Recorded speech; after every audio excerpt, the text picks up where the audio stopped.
Students, faculty, and staff, welcome to the 2023 Black History Month Celebration Assembly. We are here to commemorate the achievements and history of African Americans in the United States. Please listen, and more than that, be inspired by their resilience and fortitude. Again, welcome.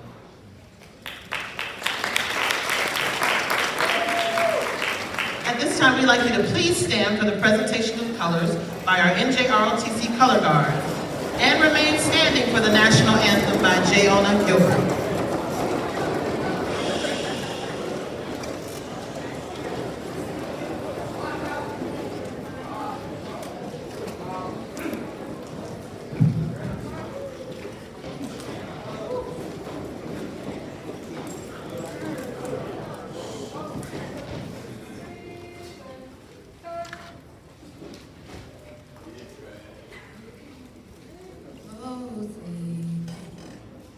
See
as well as the national anthem the Black national anthem. So Carter G. Woodson, whose shoulders I stand on daily, was a scholar whose dedication to celebrating the historic contributions of Black people led to the establishment of Black History Month, marked every February since 1976. Woodson fervently believed that Black people should be proud of their heritage and that all Americans should understand the achievements of Black Americans. Now, how many people have heard of the song Lift Every Voice and Sing? Just show of hands. Okay. So in 1919, this song was dubbed the Black National Anthem by the NAACP. It was written by James Weldon Johnson, a key figure of the Harlem Renaissance, a distinguished lawyer and diplomat for the United States Consul in Venezuela and Nicaragua, who served as an executive secretary at the NAACP for a decade. Lift Every Voice and Sing sets an atmosphere of reverence and gratitude for the American journey of Black people, for the selfless sacrifices of the ancestors, for an inheritance of indomitability and resilience of Black people. Today, Kirk Franklin will lead us via video in this song. The lyrics are in your hands if you received a copy, and feel free to sing along. And if you all would please stand, that would be great. Thank you.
We have resistance through the arts.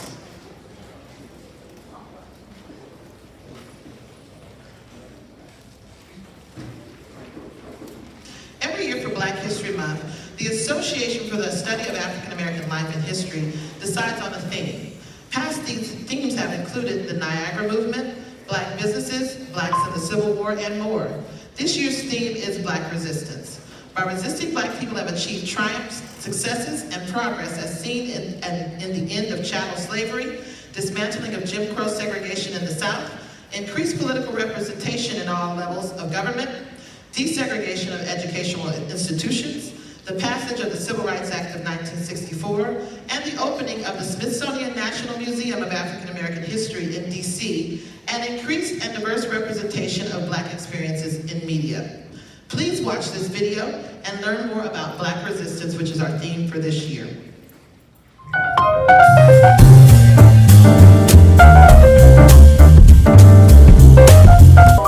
Happy Black History Month! The national theme for 2023 is Black Resistance. Throughout history, African Americans have resisted ongoing systematic oppression in many forms, while also seeking to nurture and protect Black lives through various ways, including faith, education, fraternal and sororal orders, political representation, and activism. By resisting, Black people in America have achieved outstanding triumphs and maintained major successes.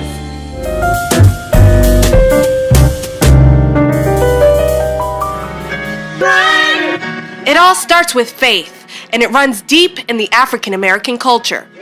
It predates slavery.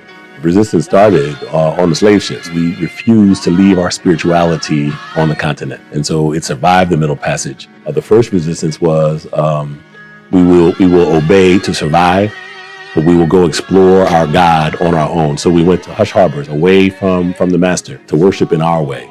And the Black church was really born in these hush harbors. The community and the religion are always linked together, so that when emancipation finally happens, that tradition's already born.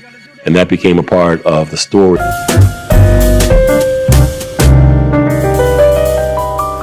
As the late Malcolm X once said, the burden rests upon the leaders of the Afro-American community to try and instill within the youth especially the desire to further their education, because without it, you're not going anywhere on this earth today.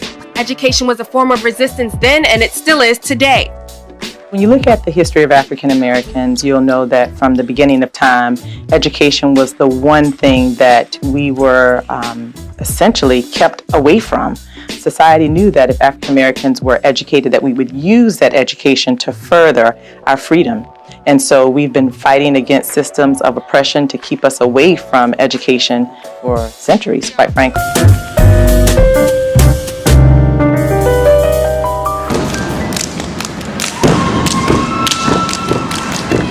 With education comes African American sororities and fraternities, which have helped support the intellectual development of Black communities throughout American history. Members of the Divine Nine and Greek letter organizations have played a significant role in providing resources since the early 1900s.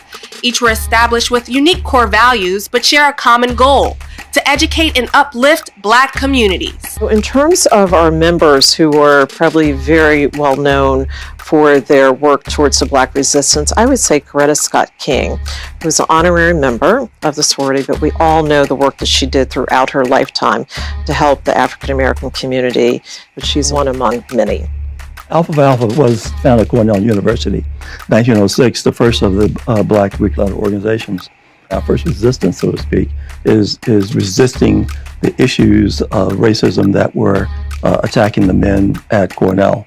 So the things that we were involved in from the very, very beginning as a fraternity were education and then leadership, and doing those things necessary to raise the level of access of our communities to the full economic and social structures of the country.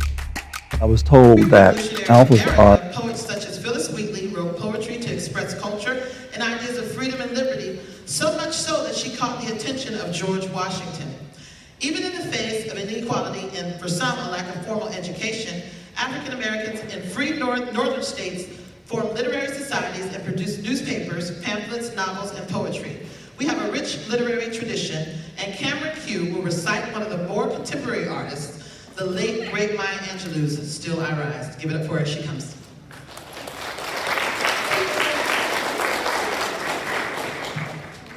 They write me down in history with your bitter twisted lies. You may try me in the very dirt, but still like dust I rise. Does my sassiness upset you? Why are you beset with gloom? That I walk like I got oil wells pumping in my living room, like moons and suns with the certainty of the tides. It's like hope springing high, still I rise. Did you want to see me broken? Bowed head and lowered eyes, shoulders falling like teardrops weakened by my soulful cries. Does my haughtiness upset you? Don't take it awful hard, cause I laugh like I got gold mines sticking in my own backyard. You may shoot me with your words, you may cut me with your eyes, you may kill me with your hatefulness, but still like air I rise. Does my sexiness offend you? Does it come by surprise that I dance like I got diamonds at the meaning of my thighs? Out of the huts of history's shame I rise, or from a past that's rooted in pain I rise. I am a black ocean, leaping and wide, swelling and willing I bear the tide. Leaving behind nights of terror and fear, I rise. Up from the past that's wondrously clear, I rise. Bringing the gift that my ancestors gave, I am the dream and hope of the slave. I rise, I rise, I rise.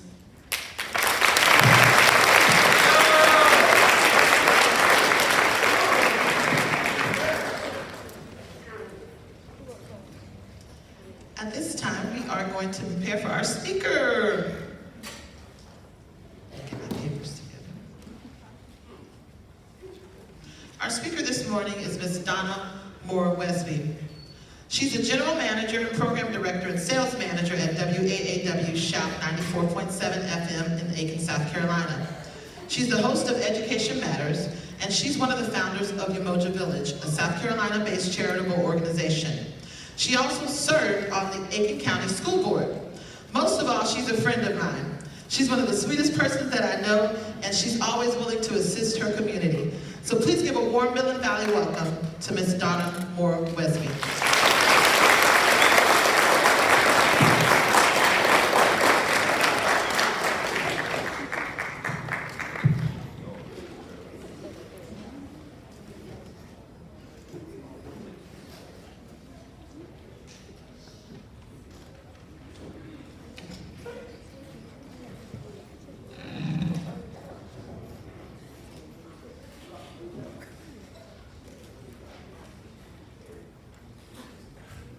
I dream a world where man no other will scorn, where love will bless the earth and peace its paths adorn.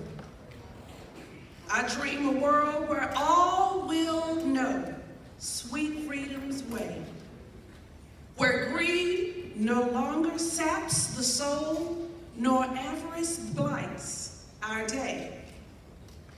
A world I dream where black or white, whatever race you be, will share the bounties of the earth and every man is free. Where wretchedness will hang its head and joy, like a pearl, attend the needs of all mankind. Of such I dream our world. Let us honor the words from Black American poet, social activist, novelist, playwright, and columnist from Joplin, Missouri, Mr. James Mercer Langston Hughes.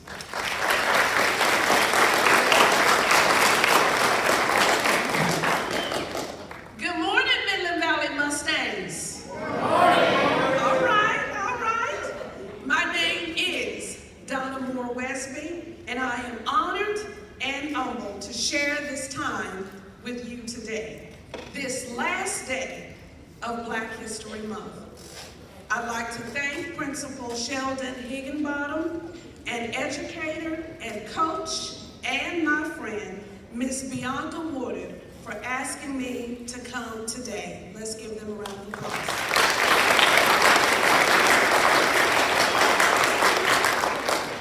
I'd also like to thank my husband, who is on the front row. He and I will have been married 25 years coming this July.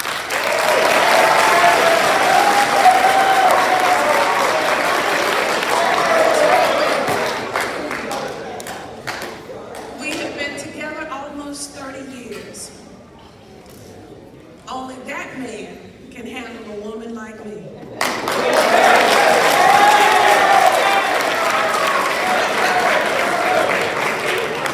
And I want you all to know this is what Black love looks like.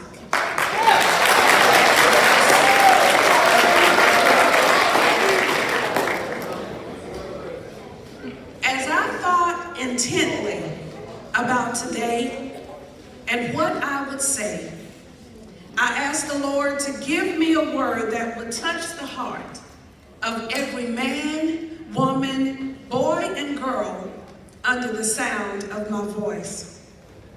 But then I realized that some will hear but dismiss my words because of already preconceived notions about Black history, Black History Month, and perhaps even the legitimacy of my existence. So my prayer became, Lord, just as you did Moses, give me a word that would have me to speak, and out of obedience, I will open up my mouth and let them hear you. And you, dear Father, must do the rest. Can I get an amen?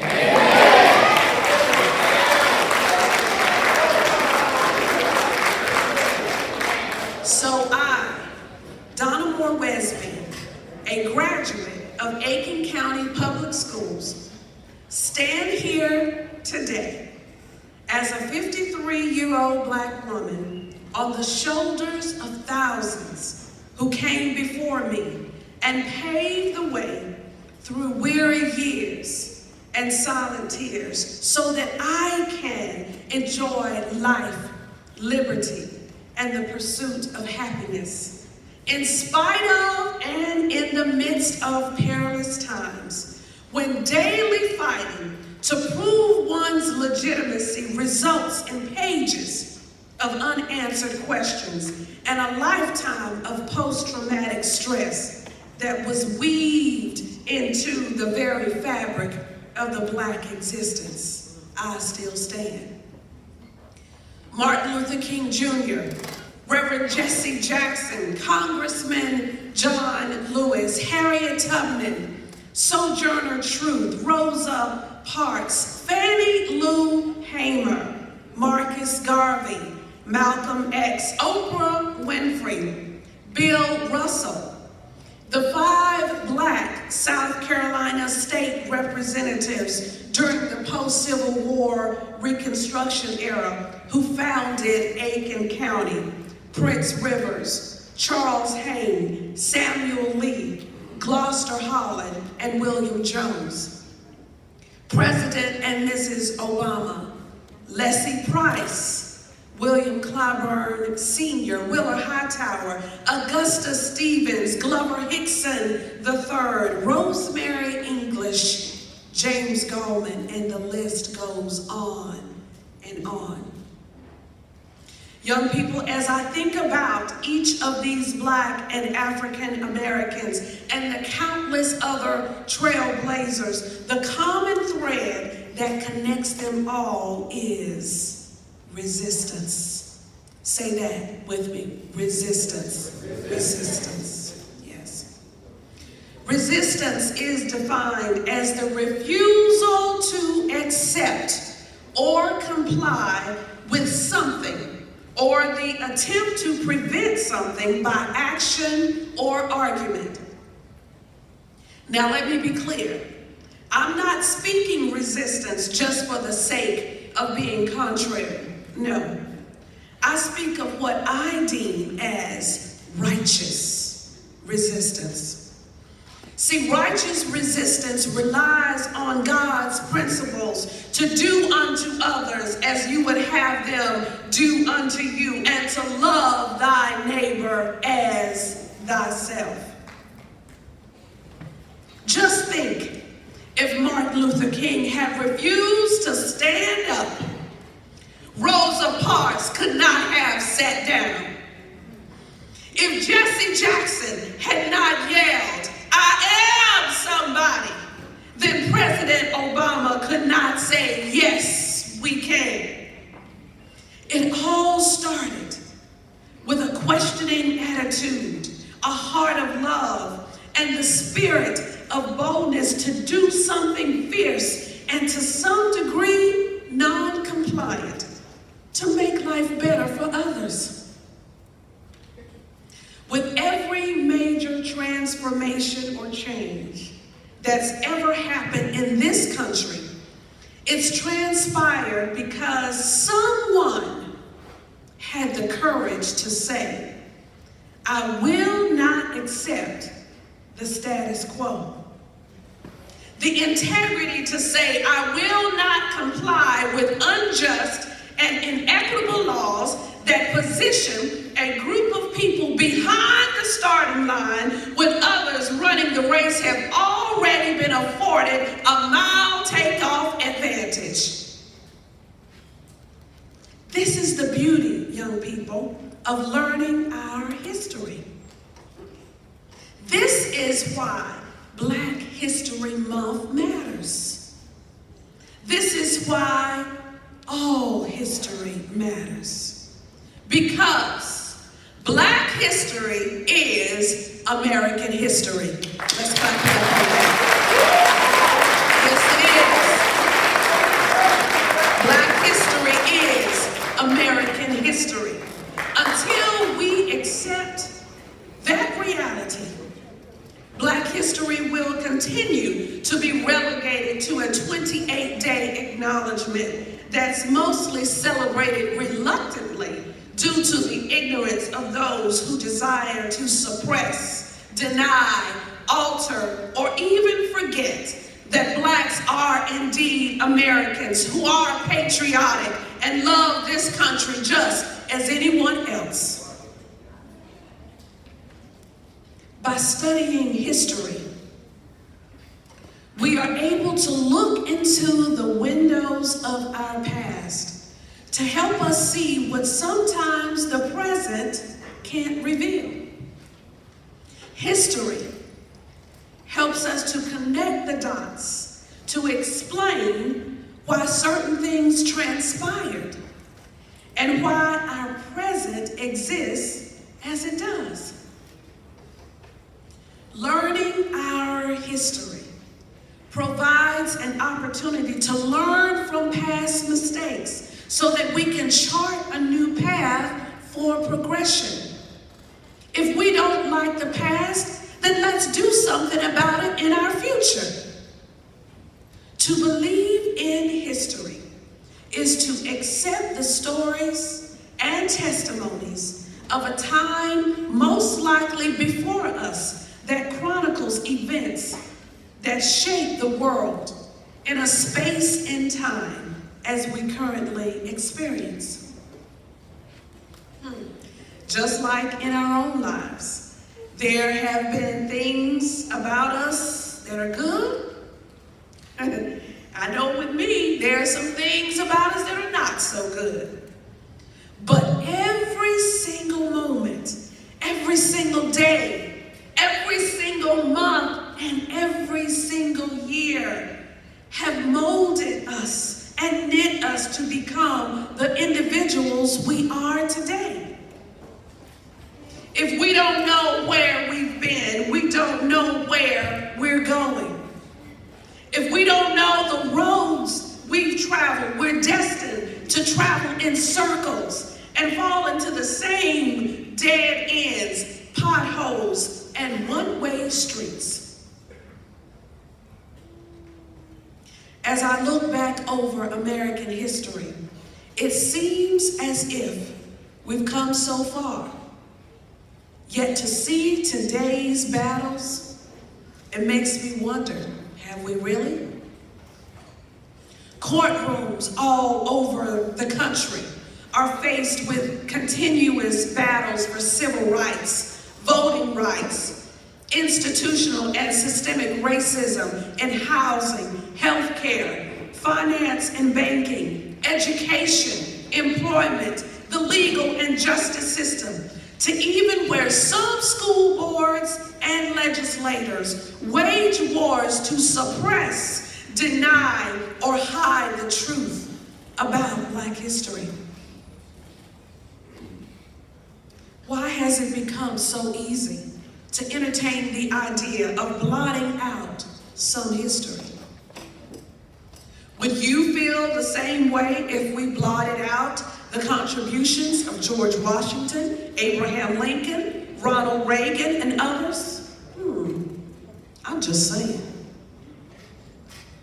Righteous resistance is the only weapon that can stand up against the ignorance of racism, supremacist ideologies, and bias that threaten the possibilities of equity and inclusion. Unfortunately, the haters, as you young folks say, would have you to believe that black people are animals, angry, unfit, unworthy, dumb, thugs, and less of a human. Oh, but quite the contrary. We are educators. We are inventors. We are scientists, mathematicians, business owners, pastors, astronauts, musicians, artists, orators, authors. We are mothers and fathers, sisters and brothers, aunts and uncles, and cousins. We are human beings. If you don't believe me that black people are all of those things, do what you young folk do and Google it.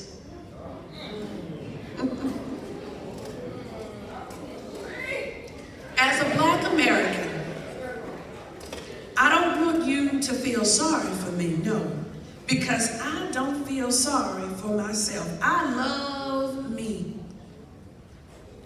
And guess what? I love you too.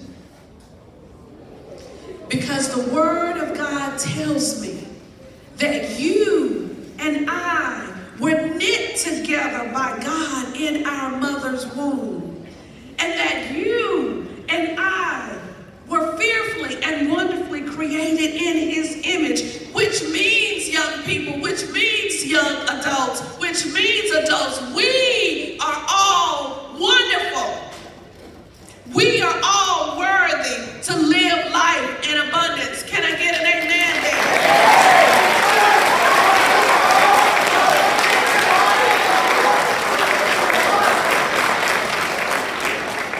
I need for you to understand that all lives have value.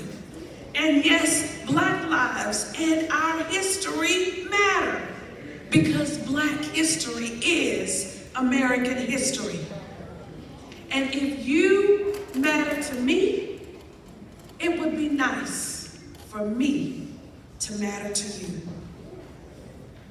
We all must learn to stand up for something, or you will fall for anything. Is it too much to ask to push away the mantle of selfishness and self-destructive behaviors? Is it, young people? What if everyone, just follow me now, what if everyone in this room changed his or her life to see us all as sisters and brothers instead of us versus them? Just what if we all practice grace towards one another that we constantly request God to give us? See, I truly believe that we are under the greatest experiment ever, where God made us different on purpose on the outside to see if we can work it out here on earth using what's on the inside. I and my husband believe we can have heaven right here on earth by how we treat one another. See, through righteous resistance, I refuse to lie down and accept the status of victim because my biological father chose not to be involved in my life. And my mom raised my sister and I as a single parent for many years. No victim here. No, I resisted the temptation to not forgive those who still try to this day to block my progress or disenfranchise me or discredit me because of the color of my skin. And because I chose righteous resistance, I was the first in my family to obtain a college degree. Yes.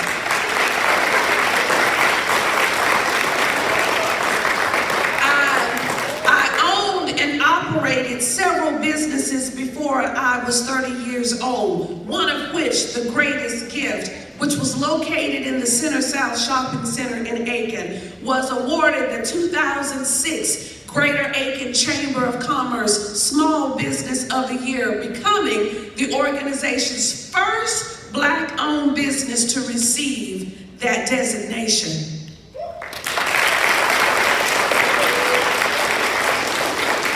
I became the first Black to work in a professional capacity in the Savannah Riverside's President's Office in its 50-year history, serving as executive assistants to 2 of the Savannah Riverside's presidents. Tell me God is good. I am the first woman to serve as general manager of WAAW Shot 94.7 FM gospel radio station in its 26-year history. I wrote my own applications and received federal approval for 2 501c3 organizations, Education Matters and Umoja Village, where we advocate for the rights of others.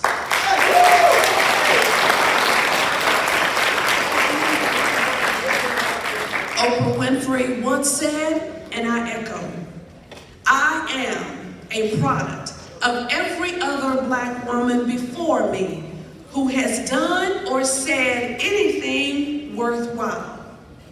Recognizing that I am part of that history is what allows me to soar. Yes, people can say all manner of evil about you, all untruths, but young people, let your actions write your own history. Let your actions write the truth. So my question to each of you in this room is, how will you be remembered? What will be your history? What are you doing today that will be worthy of the history books?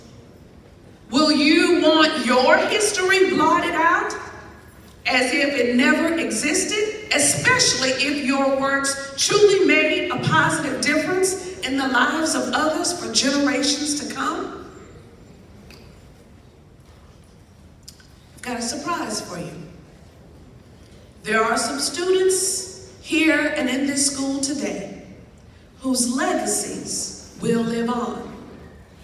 Yes, there are some students in our very presence right now whose actions may one day be celebrated just as we're doing today.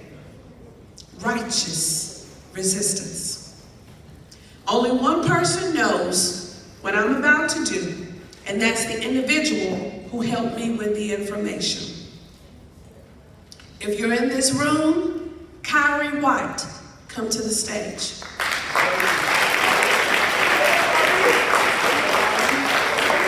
He may be watching. Kyrie, outstanding student, top 10% of his class of 2023. Boys volleyball and basketball, cross country, and a scholar. That's what you call righteous resistance.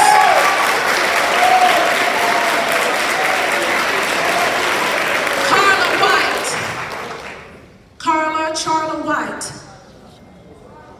Carla? Charla?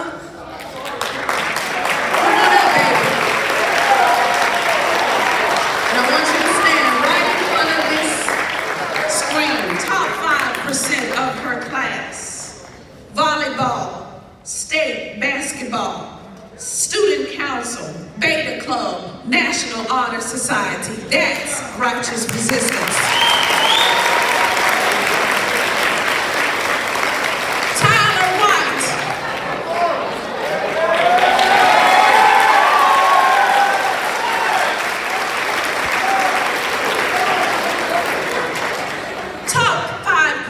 Of his class, student council member, point guard in basketball, Beta Club member. That is righteous resistance.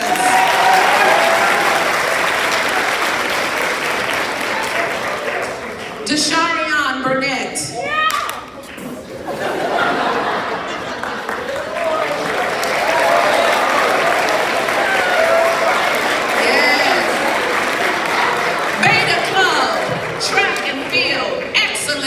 student, and always helpful. That is righteous resistance.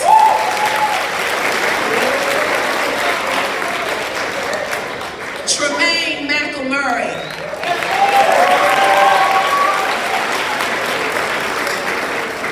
Hopefully he's watching. Outstanding student, quarterback, 1,000 points in high school basketball, a leader, and recently signed to Kennesaw State University, entering in the fall. That is righteous resistance. Cameron Q. Cameron Q. Is that you? Come on now, baby. Outstanding freshman student, politically curious, yes, and loves Black history. That is righteous resistance.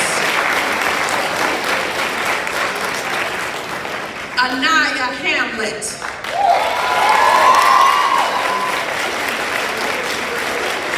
Outstanding student, culinary genius, girls basketball team, and just an overall nice person.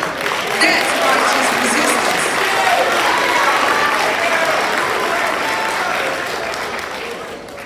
Jamaria Farley. Jamaria Farley. Band student, member of the Black History Bowl team, and just an overall great student. That is, say it with me, righteous resistance. Ayanna Butler. Ayanna Butler. Outstanding student, a student helper, cheerleading team, and a member of the homecoming court. That is righteous resistance. Johnny Whitfield.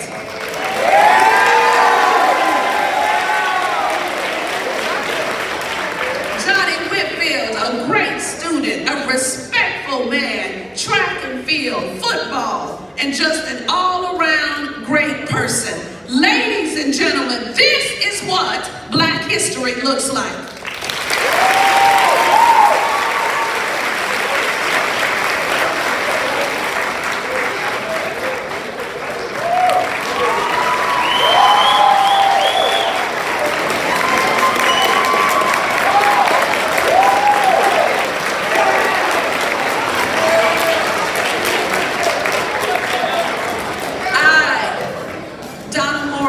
Speak life over these young people. They are writing their history right now today. I speak life over each of you in this room. You can be great. Let the history books talk about your greatness. It starts today. It starts right now. Righteous resistance is the ammunition against ignorance. I dream a world where man no other will scorn, where love will bless the earth and peace its paths adorn. I dream a world where all will know sweet freedom's way, where greed no longer saps the soul, nor avarice blights our day. A world I dream where black or white, whatever race you be, will share the bounties of the earth, and every man is free, where wretchedness will hang its head, and joy like a pearl attend the needs of all mankind. Of such I dream our world.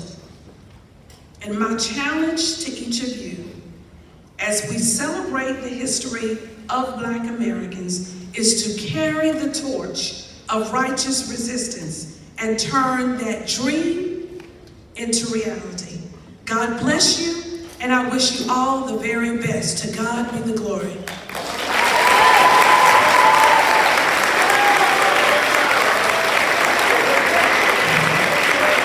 want to say thank you to Dr. Lesby, and thank you so much for coming today.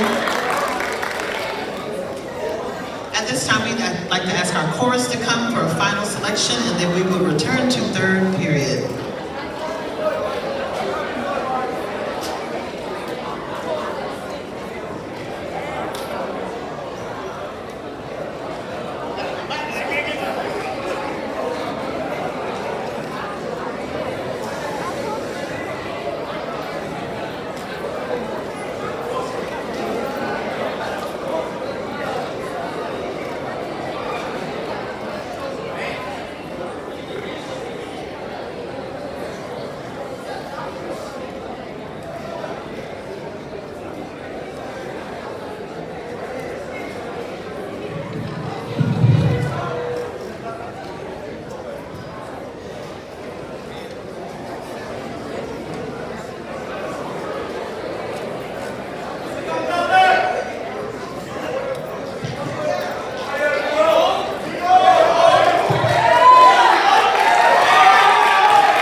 While the clouds roll back and the stars fill the night.